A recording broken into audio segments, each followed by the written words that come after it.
আসসালামু আলাইকুম, সবাই কেমন আছেন? দূরে কিংবা কাছে থেকে যারাই আমার ভিডিওটি দেখছেন তাদের সবাইকে জানাই অসংখ্য ধন্যবাদ। আজকে আমি নারিকেলের পুর দিয়ে পিঠা বানিয়ে দেখাবো। আশা করছি পিঠাগুলো আপনাদের ভালো লাগবে। পিঠা বানাতে কি কি উপকরণ লাগছে চলুন দেখে নেই।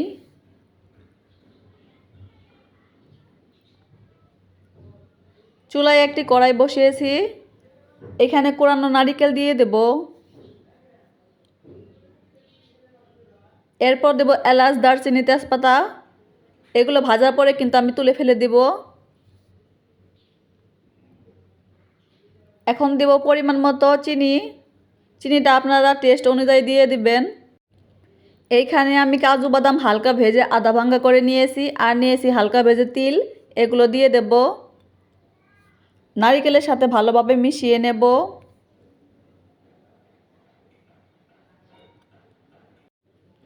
সব কিছু মিশিয়ে নিয়ে চুলার আঁচ কমিয়ে রেখে 5-6 মিনিটের মতো আমি ভেজে নেব।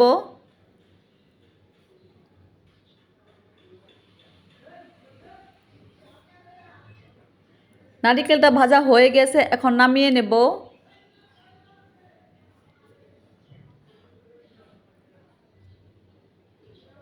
একটি হাঁড়িতে পানি ফুটিয়ে নিয়েছি, এখানে পরিমাণ মতো লবণ দিয়ে দেব।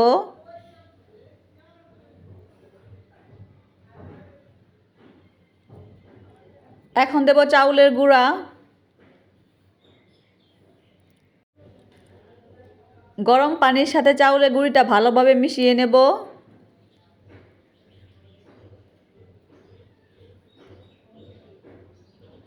আমার মনে হচ্ছে এখানে আরও কিছুটা চাউলের গুঁড়ি লাগবে, আমি দিয়ে দেব।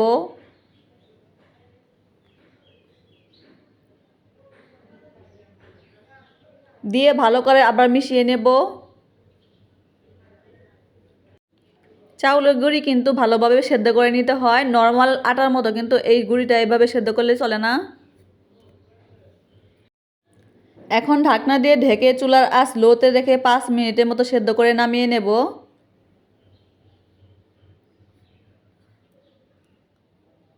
একটা রুটি বেলে নিয়ে এমন 4 কোনা করে কেটে নিয়েছি। একটু পাতলা করে আমি বেলে নিয়েছি।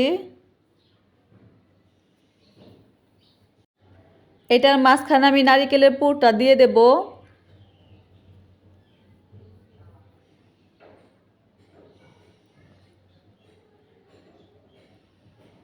এক পাশ থেকে উল্টিয়ে ধরে 4 কোনা আমি সমান করে নেব।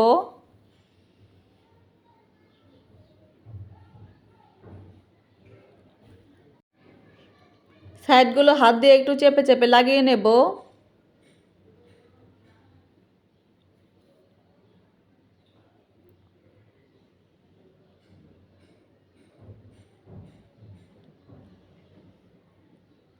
একটা কাঁটা চামচ নিয়েছি, চামচ দিয়ে এইভাবে সাইড দিয়ে একটু ডিজাইন করে নেব। আপনারা অবশ্যই চামচে একটু তেল লাগিয়ে নেবেন, তাহলে কিন্তু এইভাবে লেগে আসবে না। আমি কিন্তু তেল লাগাতে ভুলে গিয়েছিলাম।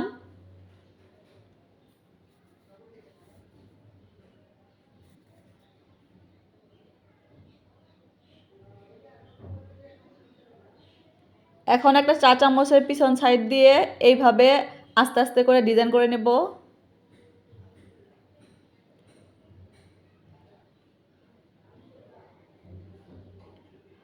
একটু আস্তে আস্তে করে কিন্তু ডিজাইনগুলো করে নিতে হবে।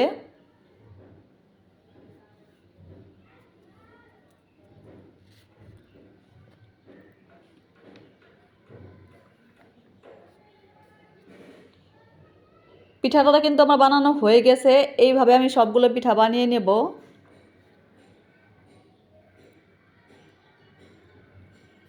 সবগুলো পিঠা আমার বানানো হয়ে গেছে। এগুলো কিন্তু আমি তেলে ভাজবো না, এগুলো ভাপে সেদ্ধ করে নেব। আপনারা চাইলে কিন্তু তেলেও ভেজে নিতে পারেন।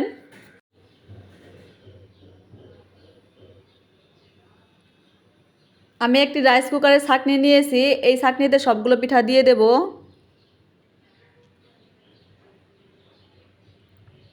আমি কিন্তু পিঠাগুলো রাইস কুকারে সেদ্ধ করে নেব। আপনারা কিন্তু চুলায় গরম পানি করেও কিন্তু সেদ্ধ করে নিতে পারেন। আমি 20 মিনিটের মতো সেদ্ধ করে নামিয়ে নেব।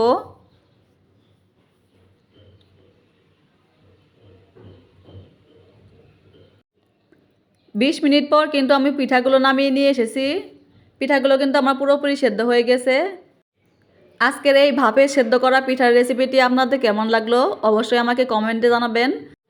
ভালো লাগলে একটা ভিডিওতে লাইক দিয়েন, ভিডিওটি শেয়ার করে দিয়েন। আল্লাহ হাফেজ।